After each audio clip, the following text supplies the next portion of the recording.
everyone! Some of you will be confused by seeing the year 2023 in the title of this video.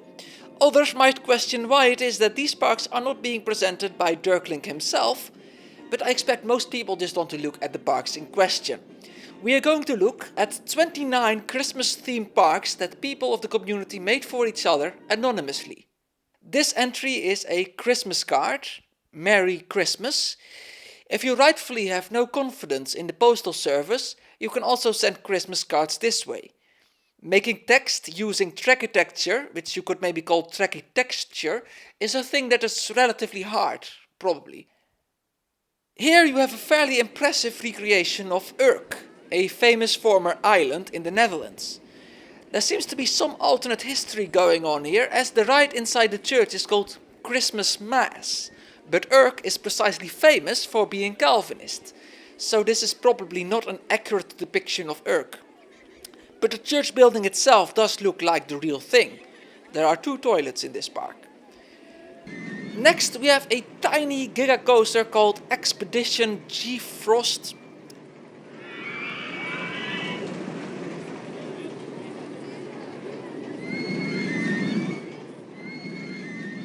There is also a large present, but if we check with the cutaway view we find that there's nothing inside it. This is probably some kind of reflection on the empty promises that people make. Now this is a very romantical setting with 2 pandas being sat by the fireplace. In a moment they are to have a Christmas dinner, or perhaps they are just finished and they don't have the strength to do the dishes anymore. A panda's daily diet consists almost entirely of leaves, stems and shoots of various bamboo species.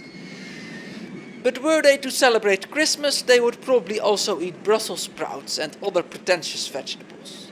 There is also a roller coaster, because the game is called Roller Coaster Tycoon. There is some absurdly nice object usage in this park.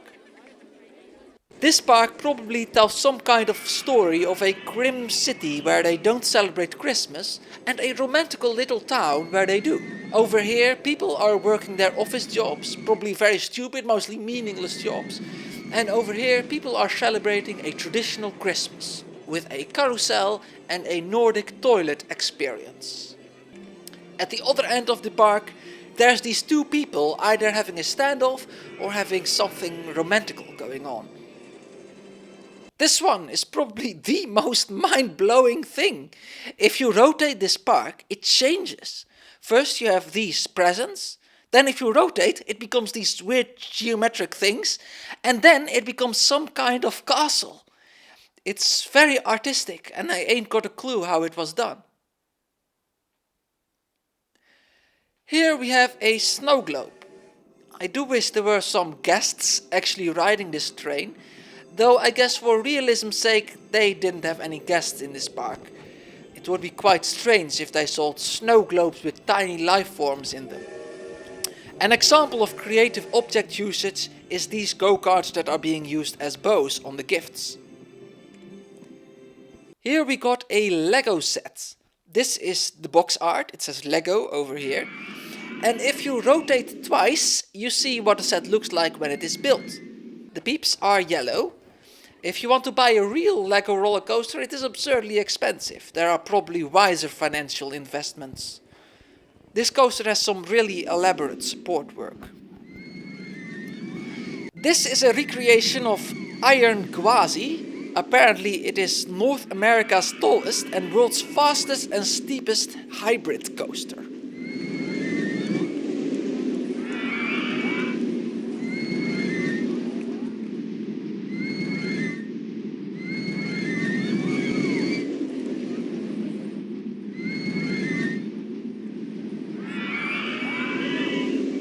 I did not know that apparently badminton was also played professionally, but apparently it is, because here we have a badminton stadium.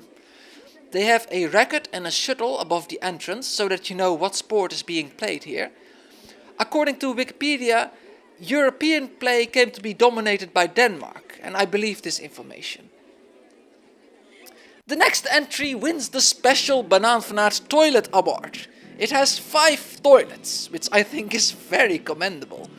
Over here, a bunch of peeps are being subjected to some kind of torture. They are all deeply unhappy, which is reflected in the park's rating. There's also a real underground artist, which is relatively amusing. The people over there are trapped as well. The next entry is a little mysterious. It looks a bit desolate, to be honest. The park is called a Christmas place. Perhaps this is where somebody's rural parents live. I would personally also have placed a merry-go-round, a boat hire and a couple of entertainers. Here we have a romantical ice rink juxtaposed with an evil castle, where one could suppose a vampire or some other dark entity lives. They used the monorail cycles to stand in for ice skates. I hope that in Rollercoaster Tycoon 6 you can just plop down an ice rink and you don't have to resort to creative solutions anymore. This is not bad though. There are also a lot of stalls here. Dirklink appears to work in one of these stalls. In real life he has a much more prestigious job. Here we got a tiny but very functional coaster called Gold Rush. I know it's controversial to just plop down the default stalls without dressing them up in any way, but I think it is actually quite sensible, because Simon Foster, who created the Rollercoaster Tycoon graphics, created some amazing graphics. This is actually something that really confuses me. Apparently in the American culture, ho ho ho is considered some kind of cheerful expression. To me, ho ho ho is more something you say when someone escalates a minor disagreement into a serious conflict. Like for example, on a rainy day I might say, the weather is a bit poor today, isn't it? And then the other person is like, you ungrateful to curse the rain is to question God's domain. And then I'm like, ho ho ho. But Americans, such as the American Santa Claus, apparently also say such a thing when they are being jolly. Quite peculiar. So here's another model railway. Unlike the one we saw earlier, this one actually does have guests riding it. Even though it is a less realistic approach, I think this looks better. However, this entry does use the abominable balloon object, and they have forgotten to build a restroom, causing great suffering among the peeps. You can't actually tell, but this is a Sonic the Hedgehog themed park. The staff are named after Sonic characters, but due to technical limitations you have to use your imagination to hallucinate their costumes onto them.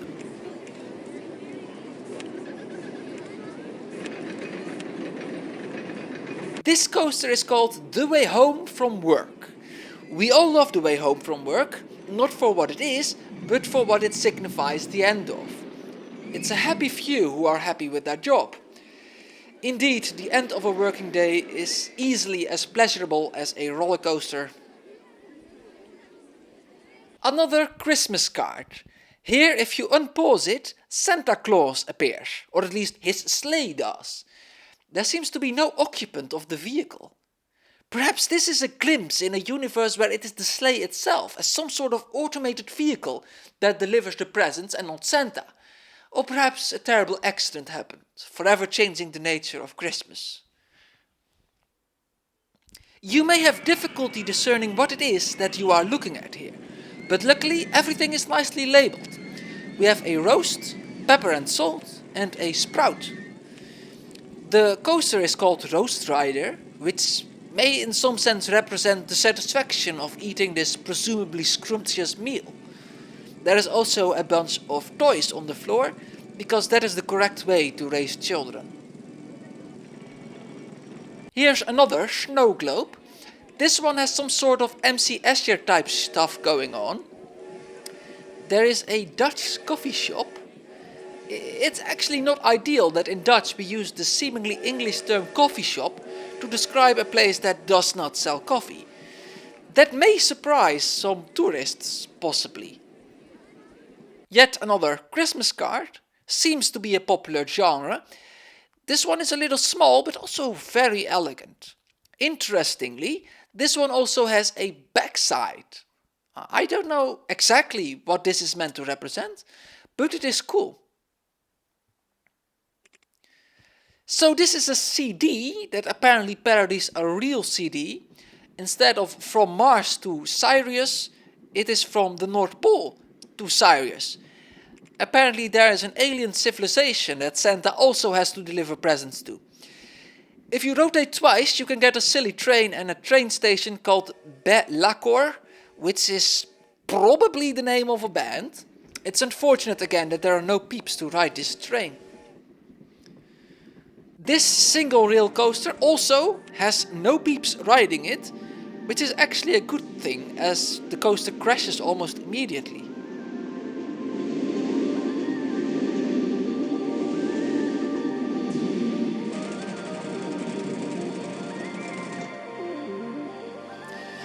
I believe this is a brand of humor I don't really get. This coaster is called Python Junior, because this is an Efteling inspired park. Here we see what is probably Langnek and the castle of some princess. There doesn't seem to be a toilet anywhere. Now here we see something truly crazy. Here we have a large gift that is unwrapped by deleting the ride. Very interesting concept. Inside it's Age of Empires. A very nice recreation, instantly recognizable. The purple player has already made some capey boys and is probably about to genocide the blue player. This park is completely deserted, which is a shame. I discovered recently actually that theme parks are often closed for the winter. So that is probably what's going on here. Though it doesn't make for a particularly interesting park in my opinion. Inside at present is a Snowcups ride. This one comes with a creepy message. Apparently these are some of the lyrics of a creepy and slightly annoying song. The park itself is quite charming, though the color palette is a bit too dark in my opinion.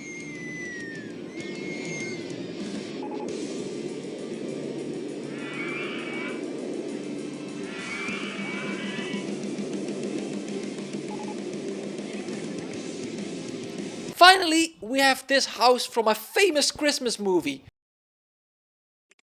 Inside, set at the dinner table, one of the peeps wonders what movie it is from. I suspect that most among us are cultured enough to know. So, that was 29 Secret Santa parks. Obviously, I rate them all 9.5. I hope you enjoyed looking at them with me, despite, unfortunately, me not being Dirklink. If you think I went too fast and you want to look at the entries for longer, you could watch the video again, but perhaps there's also a download link in the description. So the deal with these parks is that as part of a special Secret Santa event, all the people on Dirklink's Discord had to guess who made which entry. And one could assume that it was a lot of fun. If you want to have a lot of fun on Discord as well, you could consider joining Dirklink's Discord server. It is completely free and could potentially change your life. Here are the names of the people who made a Secret Santa park for the year 2023. If you are a loyal Dirklink viewer, you may give it a try yourself if you can figure out who made which park. It has apparently already been revealed on a live stream who made which park, but that was all before my time. Dirklink has also been very busy, and he might even be very busy right now, with a new website. You could also visit that website if you want. Perhaps the link is in the description. Here you can, for example, search for a past DKMP entry that you wish to take a look at. For example, if you want to find a banana related park, you can type banana in the search bar and get some results. I know, however, that most of you are just here for the videos. If you have no interest in joining the Discord server or browsing Dirklink's amazing new website, that is also fine. If nothing terrible happens to either him or the internet, Dirklink will no doubt be back with tons of new content in the new year. Maybe in December, we may take a look at Secret Santa 2024. Because this year too, Savvy Adam has organized a Secret Santa event. A special thank you to Savvy Adam is therefore in order. Thank you, Adam. And of course, also thank you to everyone who made a Secret Santa park last year. I hope people, especially Max, will also thank me for having made this video. But you're also free to tell Dirkling that you never want to see this guy again. I hope you all have a peaceful Christmas and a normal New Year.